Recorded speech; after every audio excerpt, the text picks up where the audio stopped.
Hi everybody, welcome along to another in the series of Speedway Gladiators, a program that looks at Speedway around the country, but more particularly at the Robinson Prestige International Speedway.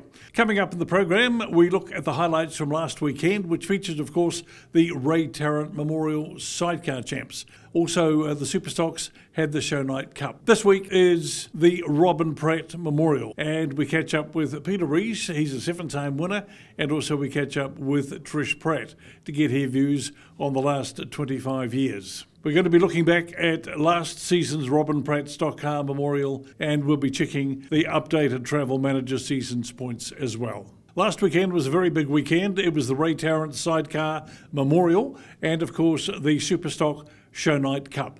Let's look back on some of the action on the track. It was the Tarrant Memorial for the sidecars, 9 heats and 1 all-important final. Heat 1 opened the night with 8P Rob Miller and Jackson Hannon timing the start perfectly, holding off 5P Wingnut and Sam McNaughton and the 73P Barry Smith and Blair Meyer in a clean, fast run.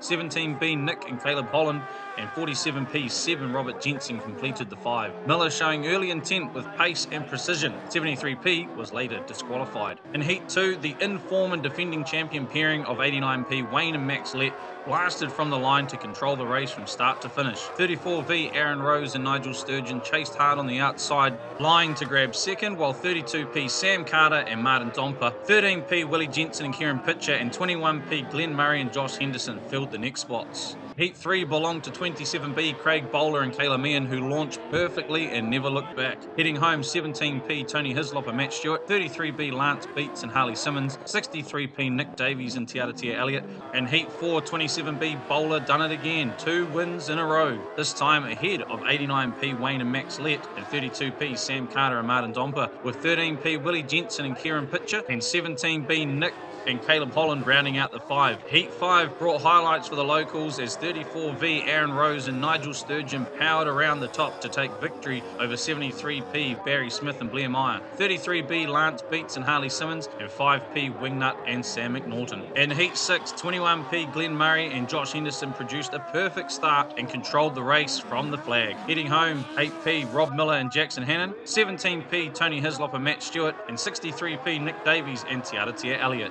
Heat 7 saw the top 3 bikes and points come together, and it was 89P Wayne and Max Lett returning to form, fast off the mark, consistent through traffic, and clear at the finish ahead of 34V Aaron Rose and Nigel Sturgeon, 27B Craig Bowler and Caleb Meehan, and 73P Barry Smith and Blair Meyer. In Heat 8, early contact between the 5P Sam McNaughton and 63P Nick Davies and Tiaratia Elliott brought out the Reds. On the restart, 13P Willie Jensen and Kieran Pitcher nailed the launch, but with pressure from 17P Tony Hislop and Matt Stewart, saw them move wide for the 17P to duck underneath and take the win from the 13P in what ended being a 2-bike race. Heat 9 capped the preliminaries with 8P Rob Miller and Jackson Hannon taking another strong win, cementing them into the 1-race final and topping the overall points, tied with 27B Craig Bowler and Kayla Meehan, both combinations heading into the final as clear favourite. Then it was time for the Tarrant Memorial final. 5 of the best bikes lined up under lights. On the first attempt, contact between 89P Wayne and Max Lett and 27B Craig Bowler and Kayla Meehan brought on the Reds. On the restart, Bowler and Meehan made a perfect getaway, chased by 8P Rob Miller and Jackson Hannon and the 34V Aaron Rose and Nigel Sturgeon. Lap after lap, Miller applied pressure, but he couldn't quite make it stick, and as the checker flag fell, it was 27B Craig Bowler and Kayla Meehan who crossed the line first to claim the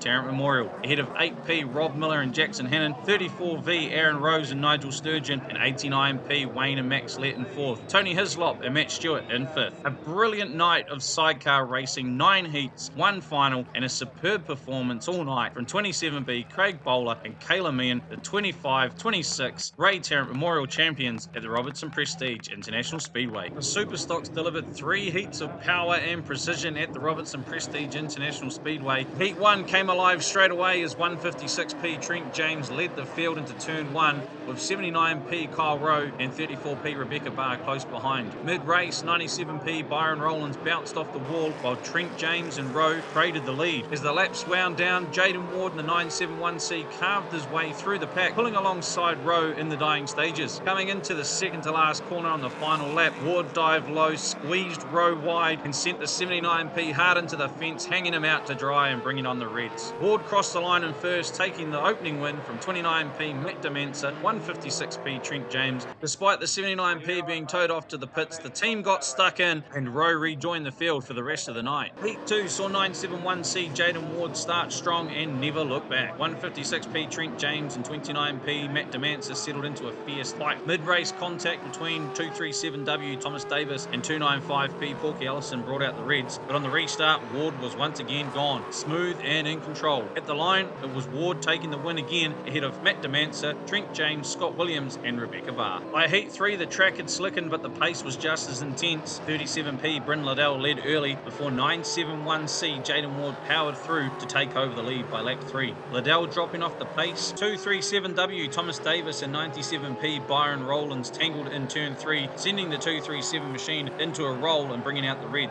The track was cleared and racing briefly resumed before Liddell returned served and tipped Rowlands onto his lid for another red. On the last restart, Ward pulled away again, controlling the final few laps to complete the hat-trick of the night. At the flag, it was 971c Jaden Ward taking his third win, followed home by 29p Matt Demensa, 156p Trent James, 52p Scott Joblin and 62p Scott Williams. 3 from 3, a faultless night for 971c Jaden Ward, fast and clinical every time he hit the track. 29p Matt Demensa claimed second overall on points, with 156p Trent James third. Powerful, dominant display, Jaden Ward unstoppable in the Superstocks at the Robertson Prestige International Speedway. It was another strong night for the stock cars at the Robertson Prestige International Speedway. Heat 1 opened with 135p Jaden Hall setting the pace from the front. 226p Liam Metcalf and the 126G Asher Rees quickly worked their way into contention. Hall controlled the tempo to take the win ahead of Metcalf, Asher Rees, 15p Wayne Verco in fourth and 54p Bevan Humphrey rounding out the top 5. In Heat 2 the opening laps were chaotic. 88p Hunter DeRitta climbed the wall and rolled hard, collected by several cars in the incident, bringing the race to a halt. When the green returned, 126G Asher Rees powered his way to the front, chased by 48p Josh Mulcahy, 85G Brittany Carpenter and 172p Daniel Burmeister. The in-laws Asher and Brittany controlled the field to the finish, with Asher taking the win from Mulcahy. Carpenter was third.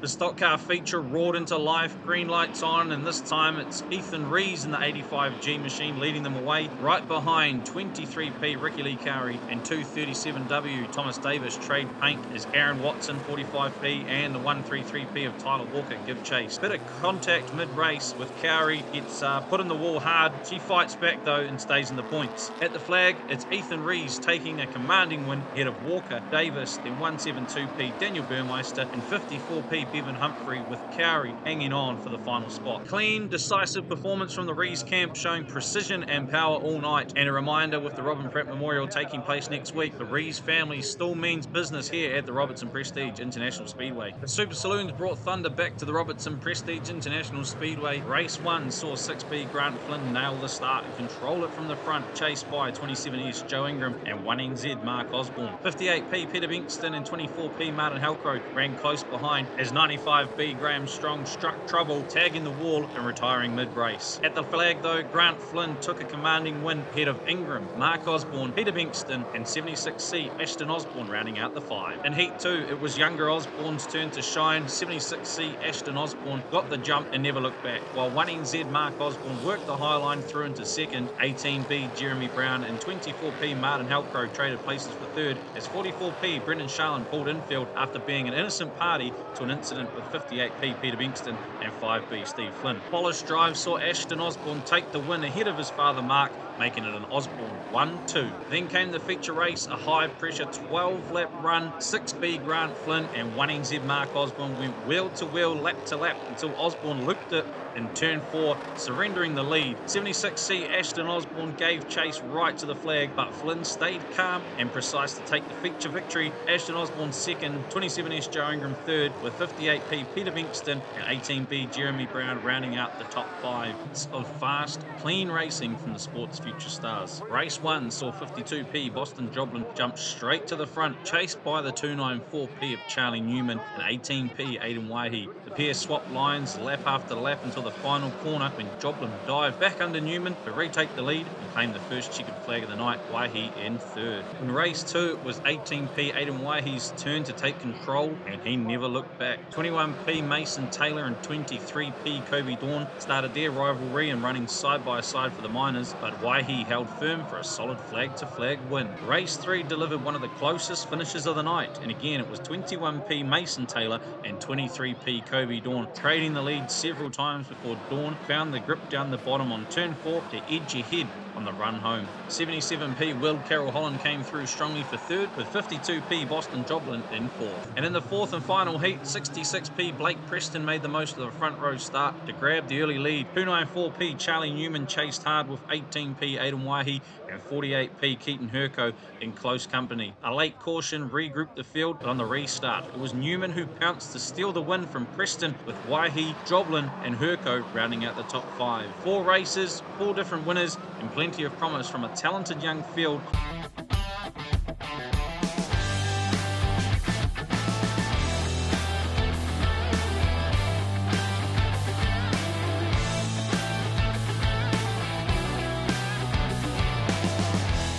Peter Rees is a 7-time winner of the Robin Pratt.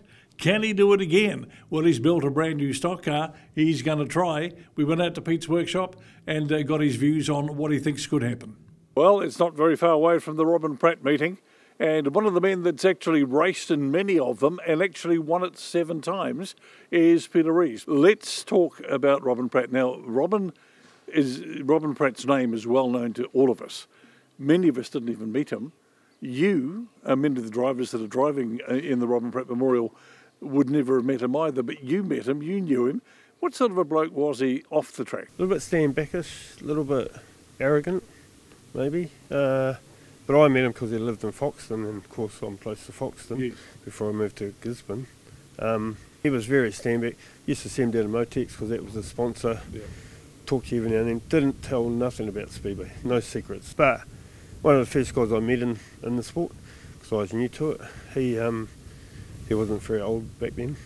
He was 44 when he died, 25 years ago, nearly. So, yeah, he was just one of the guys I remember, because one of the first guys I met in the sport. How was he on the track? He liked to win, and he liked to keep his secrets close to his chest, like we said. I think he was a bit ahead of everyone else, so he would pick up the old checker flag quite a bit. When you prepare for the Robin Pratt, and you've done many of them, is it any different to any other race or any other night? I guess back when I was doing it yearly, it was just another meeting, but for a little bit of mana, so you probably went a little bit better, took a bit more risk, and hence you'd win it or you'd lose it. Now, the car behind us is, in fact, your car. You're going back to a stock car, which is different to the Super, I'm absolutely sure of that. When was the last time you were in a stock car? We had a tour down south, the end of the stock car tour for myself in 2017. Yeah. Haven't driven one since. Had an idea to build this last year to get some laps in it for this year, for the Robin Pratt. We just got busy, didn't do it. As you can see, we've got a bit to do before next weekend. There's a lot of guys that are entered, and there's going to be a good field. The big thing, of course, is going to qualify. Yeah, that is a hurdle these days. Of course, in the early days, you didn't have to. No. It wasn't the numbers. These days, there is the numbers. So, yeah, well, hey, we'll take it as it comes. If we don't qualify, we'll just enjoy the night. We're basically not going there just to win it. We just want to be part of it. Yeah, just enjoy what the Robin Pratt is all about. I know that talking to Robin's partner, she said her dream is to have a Rees 1, 2 and 3. Yeah, I mean, I think realistically it's a good dream, but hard work. Looking at the car behind us, it's looking a little bit sad. There's a bit of work to do. How long do you think it's going to take before that's going to be anywhere near ready to get to the track? Well, I'm not running this weekend, so as of Saturday I'll work on that and Sunday, and then on Monday we'll assess it. The customer stuff might have to be pushed aside. Yes. Again, yeah. We've done a few times this year. Mine will be fresh out of the box, so whether it goes good or not, I don't know, but I'll be there. Have you done any changes to this stock car because it's yours than you would to perhaps for a client? To be fair, we built one for Brittany Carpenter last year. Ethan's going well. Better half. It's quite a unique car and it goes really good. Yeah. So it's based on that with a couple more tweaks. Ashes is the same. we've put a bit of what we've learnt in Superstocks into these cars. Yep. So length and width and stuff, we can do the same. Yep. Obviously motors got restrictions, diffs got restrictions, clutches, gearbox have restrictions, and tyres and shocks. So our legal ways, we're not cheaters. It's been 2017 since we've built some proper stock cars. So yeah, we want to showcase what we can do still and maybe stay in that market a bit longer. Why did you stop in 17 building stock cars and just concentrated on, I'm assuming, supers rather than stock cars? Was it a demand or? Oh, we didn't stop because we got busy from then on. So we did probably half and half at that stage, and then it became a bit more supers. Let's face it, in this sport, anyone can do it, and if you're not in the market showcasing or promoting your own product, you start losing that market. What's the Robin Pratt Plus? We can make these things go good and make them affordable. Can you give us a bit of an idea, without going into too much detail or whatever you can say or want to say, about the new side of things and what the new stock cars have got that maybe 5, 6, 10 years ago they didn't have? Well, that's easy for me because, unlike Robin, I got no secrets. I never have in this sport. And most of the time that's helped, especially helped my business, because we're not shy to help people. Ask the question, we'll answer it. But technically, because fuel injection came along 2, 3, 4 years ago into our sport with this class, it's made the class not more powerful, but a nicer power. So working with our engine builder, he's developed a slightly different engine because of that injection stuff, and it's a nicer power. So we need a longer car, we need a wider car, which we've put into our Superstocks as well, and that's worked great in the last few years. And we've transformed the 4-link system we run, the lift arm system we run, the Jacob system we run into these cars, which we haven't done in stock cars ever. So all the boys are going to be there on for the Robin Pratt night. Trish is going to be there with bells on. She loves the event. She thinks there's something really special about it as well. Yeah, like I said, I don't know what it is. It's just grown. I guess because we campaigned it for years and we were quite successful at it, and that might be part of it, part of the mana. I think at the end of the day, my name's the only one on there more than once. Yes. So that's a challenge for others to get on there twice or more. Yeah. A lot of the winners, they actually moved out of that class now, so it's going to be harder. And yeah, that's right. Yeah, I don't know. And Puck and Bruce showcase it and advertise it really well. Well, mate, all the very best. You've got your name on the title 7 times. I know you'll do your very best to make it 8. No pressure. And I know the boys will be there alongside of you. But congratulations on the number of years that you've respected Robin. And it's a nice thing that, you've been part of for as long as they have. And wish you well on the Robin Pratt night. No, that's all good. I appreciate that. And I guess qualifying would be number 1, yep. And then what happens, happens. Peter Rees, he's got his name on it for 7 times. Can he make it 8? We'll find out on the night of the Robin Pratt Memorial. The Robin Pratt Memorial is on this weekend. 25 years since Robin passed.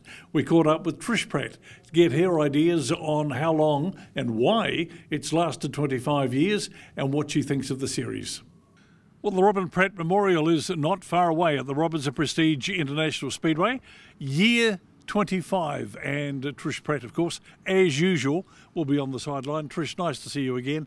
25 years. Yes, 25 years. Tell me about Robin Pratt as a bloke, as you knew him. Not everything, of course, but where did you meet him? My sister had a crush on him, but he didn't like my sister. But she used to come home and it was Robin Pratt this and Robin Pratt that. So before I even got to college, I was totally besotted with him. And I used to do the milk run. He was a builder, and on his way home from work, I'd be doing the milk run and he'd stop and talk to me, and that was the start of it. He used to come to stock cars, and of course my mum used to drag us along. And I don't know that we loved it when she dragged us along all of our life, but then when Robin was there, that was an added incentive. And then, so my brother-in-law, my brother, Robin, they all had stock cars, so it was just a natural progression, I think. He bought a stock car, we got married, And then we raced it, I don't know, for a couple of seasons, and then he said, we can't keep doing this, we need to buy a house. So we bought a house, and then it was many, many years later, and Gary Collis, a friend of ours, said to Robin, I want to buy a stock car, because his marriage had just broken up, and he said, will you go halves with me? And Robin's like, I don't want a stock car. So we bought Paul DeMantz's car, the main freight car, and Gary, and the arrangement was Gary and Robin would share the drives, one race each. So that happened for a couple of meetings, and then Gary said, Trish, do you want my drive? And I was like, hell yes. So I would have his drive, Robin would have, and then Gary would go, you want my drive? And I was like, yes. And Robin's like, why are you giving her all your drives? And Gary's like, I don't like it. And Robin said, well, she's not driving, I'll drive it all. And then that was the beginning of our wonderful stock car history with that 21p. So you jumped in the car and you had a drive? I loved it so much. Did you? Yep. Now, let's progress a little bit further ahead without getting into great detail, but he had some health problems. We didn't know he had health problems until he had that first cardiac arrest, and that was when he was driving Ross Barnamy's car in that transition between 21 and 24. And that night he'd been out in a race and said he wasn't feeling very well, said he was hot, and we went over to the ambulance and they took him around the back, and that's when he had the cardiac arrest. But after that, the cardiologist said that he was fine, and he said to the guy, so can I race a stock car? And he goes, well, yeah. And so that's what he did, and people used to say to me, why are you letting him drive a stock car after he's had a heart attack? And I was like, do you actually know, Rob? 18 months later or whatever it was, he had the fatal heart attack on the track in the race, doing what he loved. His last sight would have been the white flag for the one lap to go. So where did the idea of a memorial series come from? So Robin's older brother, and funnily enough, my mum and my family, my brother, we never missed stock cars, never. And my brother Charlie was very instrumental in Robin's success in working on the car. But Robin's own family, who lived in Shannon, never saw him race. So he died with them never coming to see him race. And so his brother said, I'd like to donate a trophy and to be raced in memory of Robin every year. So we got the trophy, and it's gone from there for 25 years until this one, which will be 25. Would you ever have thought it would go 25 years? No, I thought it would be like 2 or 3 or 5 max. And then it would peter out, as lots of memorial races. I think maybe it's because he actually died on the track, whereas all the others had just died in their bed or in the away from the track. And he just happened to race as well. Yeah. And then of course Pete, winning the first one, and then I think he won the third one and the fourth one, and he won 7. And I guess that helped the competition, or the striving to win it. And the way they race, the way they put everything on the line to win that, for someone that I've never met, that's, I don't know what drives them to do that, but the racing for Robin's trophy is pretty sensational. Well, who do you think is going to be a hot favourite for number 25? Yeah, I want to say Pete. You want to say Pete? Well, you said Pete. Yeah. It's not a case of wanting to, you did.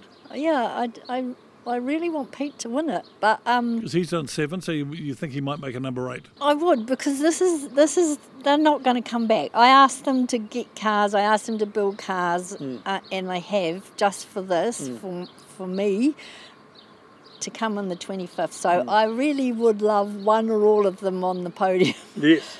My other favourite is Bex Bar, because she's a girl, and when Robin was racing, the only girl was, who is she from Hawke's Bay? Tub Warner's daughter, Rochelle Warner. Oh, Rochelle. And Robin loved her. He thought she was a great driver. Yep. So I think for Bex as a girl to win, Robin would be bloody chuffed. And my other one is Royden Winstanley. He just loves Robin's race. I was talking to him and his dad on opening night, and they just love coming up for that meeting. And Royden's won it a couple of times and had other placings. And the Robin Pratt name continues very strongly for 25 years. I'm sure it will continue into the future. Thank you for your time and your memories. And it's something a bit special, and we've been thoroughly delighted to be able to highlight it on the Speedway Gladiator program, because the name Robin Pratt, of course, as you know, as we've talked about, is right up there in lights. And if he's looking down, he's probably the one that's turning the lights on. Wouldn't he be? He'd be. Well, every night at Speedway there's I call it a star, but it's probably a satellite, and every Speedway night it's up there, and we all, and my family always say, there's Robin. Well, Trish, thanks for your time. Trish Pratt. The Robin Pratt is coming up this weekend. It's going to be a doozy. Everybody wants to win it. Who's going to be on the podium at the end of the night? Let's find out on the weekend.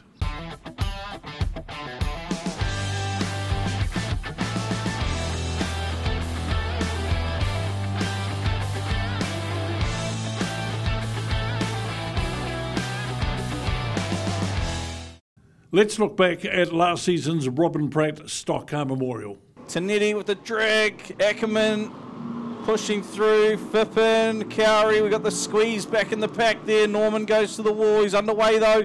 Looks like Ricky Lee has moved into second. She's got Bo McLeod riding behind the 86P, puts the bumper in, moves it wide. Ricky Lee trying to get to the inside of Matt Fippen, but she's got the 1NZ of Kyle Rowe pushing through, and she gets spun up there in the end.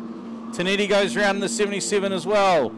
Rowe having a battle here to get past the 41. McGee gives him the bumper, slots to the inside, and up the inside he goes. Daniel Burmester, the 172 and fourth. Then we've got Josh Mulcahy, Matt Fippen, Cameron Renwick, Jacob Ackerman. Bo McLeod is pushing his way through on the 67 car of Lucas Taylor. He gets beaten out of the way big time by a few of them. McLeod, 3 laps to go for the 86. This is a good run here between the 1NZ and the 96W. Just a few little bumper moves here and there between the two of them. Pushing and shoving, but nothing too major, just trying to make their way through. And Burmister's sitting back in the pack. I'm sure he'll have a pounce in laps to come. Moves up the inside of Rowe. Oh, I think he might have to yield out of that one. Look at these top 5 as McGee just puts the bumper into our race leader, Bo McLeod. It sends him wide as McGee got the pace to get down the inside, not quite. And it's Coley back to the infield, the 38 car. It's all on out in front. Bo McLeod, he'll come through. Will he get the checker? Oh, McGee's going to lean on him, and it'll be Brad McGee who takes the win. Bo McLeod home in second. Kyle Rowe, Daniel Burmester, and Josh Mulcahy. Your top 5, you could throw a blanket over them, Dave. That was a great finish. Kyle Rowe gets away nicely. Daniel Burmester and Brad McGee. Is Munn going to lead McGee to the wall? No, he's going to race him. Wants the spot. McGee comes out in third. Shelby Whitaker moves into fourth there. To his outside, Renwick. Oh, Graham Munn, car lifted up there, the 39.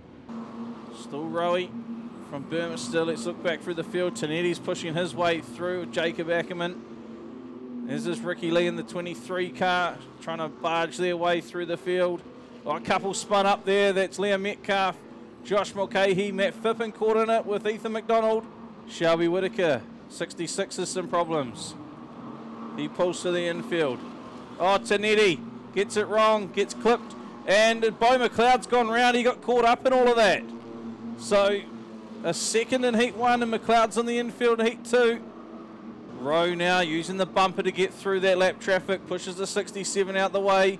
Burmester goes through as well, as does McGee. They're on their 12 lappers. I'm going to say we're on lap 9, it's the last one, but 12 lappers.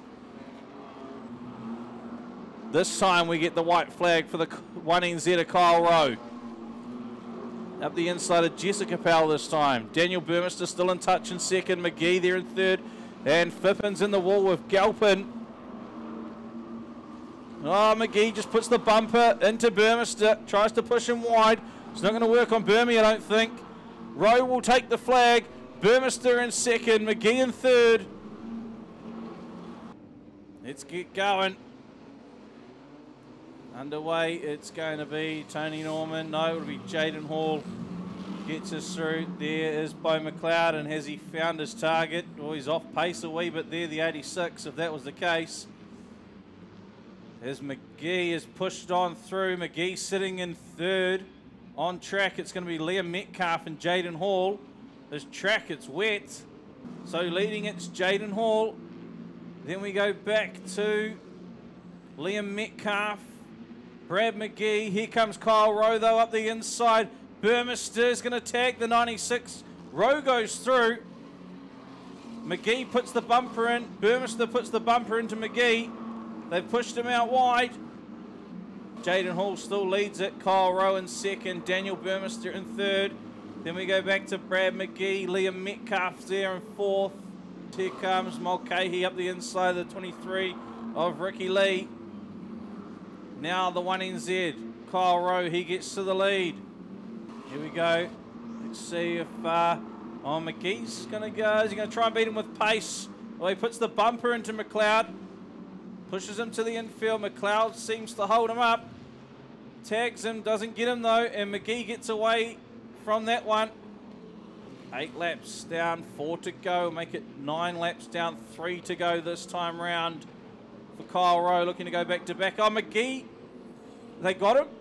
Jaden Hall picked up McGee in the end, and Ricky Lee involved in it. Jaden Hall's just got in reverse. And Jaden Hall stopped the 96W. White flag's out, 1 to go.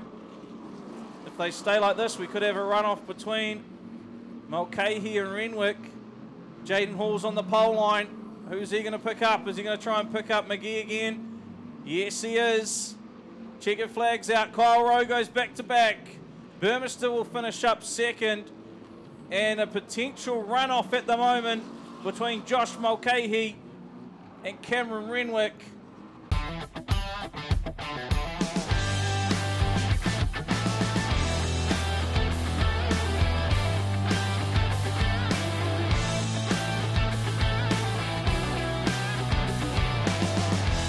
Welcome back to the Robinson Prestige International Speedway for week 3 of the Travel Manager's Seasons Points Chase. Well, last weekend featured 2 big events, the Ray Tarrant Sidecar Memorial and the Shownight Cup for Superstocks, meaning no Travel Manager points were awarded those 2 classes this round. In the stock cars, consistently continues to pay off. 172p Daniel Burmeister leads the way on 47 points. 48p Josh Mulcahy follows close behind with 40 points, and 126g Asher Rees holds third on 31 points. In the Super Saloons, it's very tight at the top. 6B Grant Flynn sits first on 51 points. 58p Peter Binkstein right behind on 49. And 44p Brendan Charlin rounds out the top 3 with 30 points. In the Youth Ministocks, the next generation is showing real pace. 294p Charlie Newman leads on 44 points. 23p Kobe Dawn close behind on 42. And 52p Boston Joblin with 40 points keeps the pressure on. That wraps up week 3 of the Travel Manager's Seasons Points Chase here at the Robinson Prestige International Speedway. That's Speedway Gladiators for another week. I hope you enjoyed it. We look forward to seeing you back next week when we look at Speedway at the Robinson Prestige International Speedway here in Palmerston North.